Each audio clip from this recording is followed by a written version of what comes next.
Good afternoon. Dean, thank you for that kind introduction. I am really honored and blessed to be sharing this stage with people like Brent, Stacy, and Sam, who make me so proud to be an NIU Husky. Those guys are unbelievable. And the Barcimas, thank you for all you do for this great institution. You know, I'm one of those kids that was transformed by the experiences that I learned here at NIU. It really changed my life. As I was reflecting on what to tell you today, I can begin by telling you that the education I got here is world class. I've worked with a lot of people from many different institutions. Many have worked in my organization. There isn't a better institution to educate you than NIU.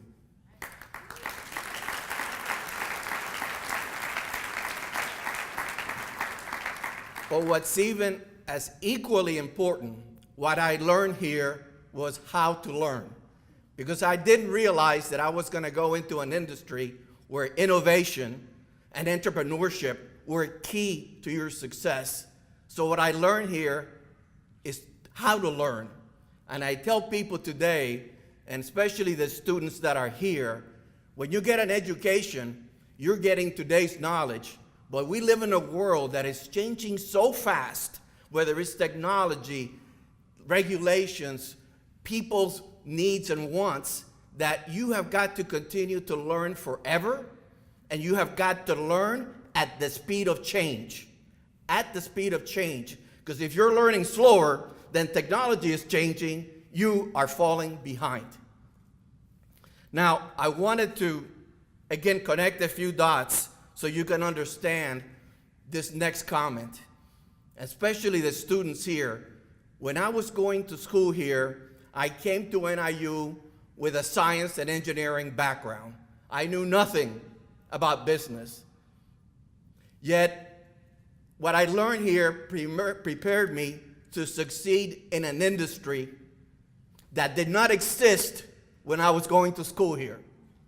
The wireless industry did not exist when I was going to school. In fact, it was invented here in Chicago by a gentleman named Marty Cooper, who in 1983 made the first wireless call in the world right here in Chicago.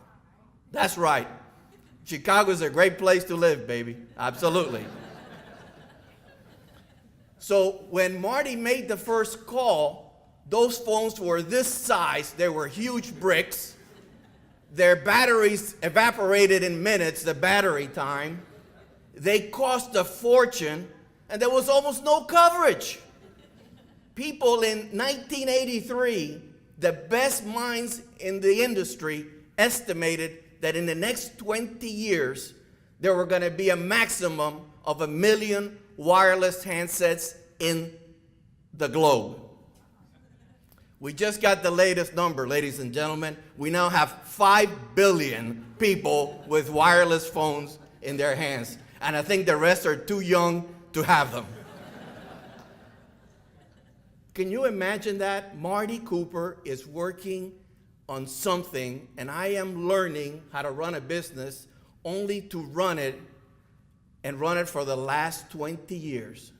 And what happened in those 20 years is a great lesson on innovation and entrepreneurship, because in those years, what happened to the devices? They got smaller, they got faster, they got cheaper. The coverage is now worldwide. People expect to get coverage everywhere. I was coming on an airplane from Miami, and the guy next to me was complaining because the plane didn't have Wi-Fi. Okay, you know, we're traveling at 30,000 feet, 500 miles an hour, and he needed to get an email out, and he couldn't. I mean, the expectations are just sky high, and it started here. But let me tell you why it's so important and what it allowed me to do in that environment.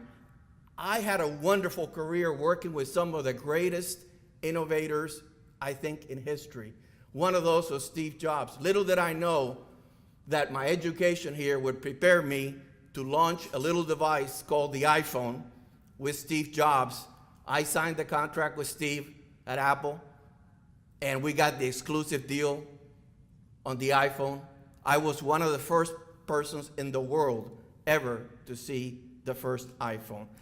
And I had to promise Steve, I actually had to sign an NDA, that I would not tell my board, my chief executive, my wife, or my children about it. So you can imagine when I got back, their first questions were, well, what does it look like? Well, I can't tell you, but it's going to be great. So from working with Steve Jobs and launching the iPhone, which changed exactly how people live and work, I got a chance to work with Jeff Bezos and the great Amazon team to connect the Kindle globally, and including people like Mark Zuckerberg, and trying to launch the Facebook phone. Now, you probably never owned a Facebook phone because it was a flop. And that's life with innovation. You know, you hit 2 out of 3, you're pretty good. But what we learned with a Facebook phone is people didn't want a Facebook phone. They just wanted the app. And so by putting an app on phones and computers and tablets, Facebook gave up the idea of doing a phone, and the rest is history. They're pretty successful, didn't they, without a phone? So when you put innovation and entrepreneurship together, what you get is the capability to monetize that innovation. Because in my view, just having innovation is not good enough unless you can monetize it to be able to give benefits to your shareholders, to your employees, as well as to your customers.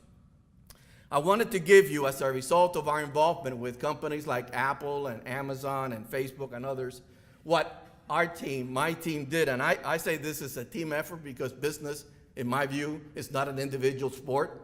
It's a team sport. But I wanted to give you the entrepreneurial aspect so you know what we did.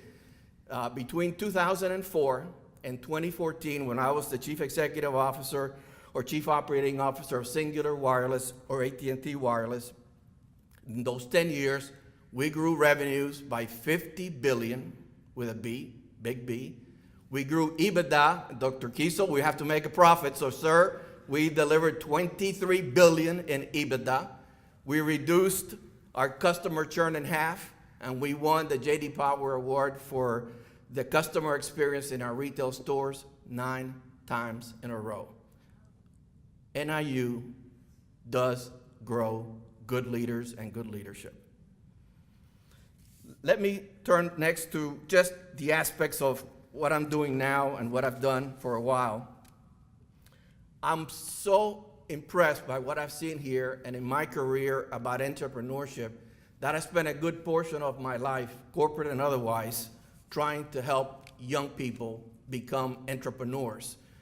Because I realize that many institutions today train you to go fill a job when you graduate. Entrepreneurship is not about teaching you to fill a job, it's teaching you how to create a job. And in many portions of the world, we need to create more jobs. So for a long time, I have volunteered for Junior Achievement, and I used to be the chairman for Junior Achievement Worldwide for 4 years in a row. And what we teach and taught kids was entrepreneurship, financial literacy, and entering the workforce, getting them to be work ready, if you will.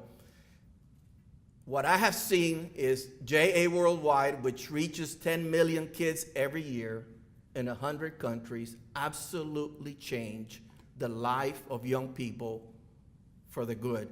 And to the Barcimas, who are very, very engaged in promoting social entrepreneurship, I want to give you a couple of stories so you just can understand the impact of what you're going to build here will have, because I've seen it work around the world. JA reaches kids in the US, in Canada, in Mexico, Latin America, Europe, Middle East, Asia, and Africa. I want to give you the most impactful example in Africa. If you know anything about Africa, you know that Africa has the worst slums on the planet. The worst slum on the planet is the Kibera slum in Nairobi, Kenya. Things are so difficult there, just most kids there think there is no way out of that life. But by teaching kids in those slums, both young men and young women, school age, about entrepreneurship, they're seeing new hope and new opportunity. I'll give you two really quick ones. A young man, after learning how to set up his company and to make money in very rudimentary terms, went into the trash piles of the slums, took plastic bottles, made them into wristbands, painted them the color of the teams that were playing in the World Cup, and they were a huge sellout. Before the World Cup was finished, that kid had hired 35 other kids, and they were mass producing these bands. And after they got through with the World Cup, they said, hey, this sounds pretty good. Let's go build some other stuff, and the rest is history. I can't think of what those kids would have been doing had they not been doing that. My guess is they could have been living a life of crime, or even worse yet, being terrorists somewhere, because they didn't have the hope that this entrepreneurial program gave them. Finally, I'll give you one more, and this one with girls. Same slum.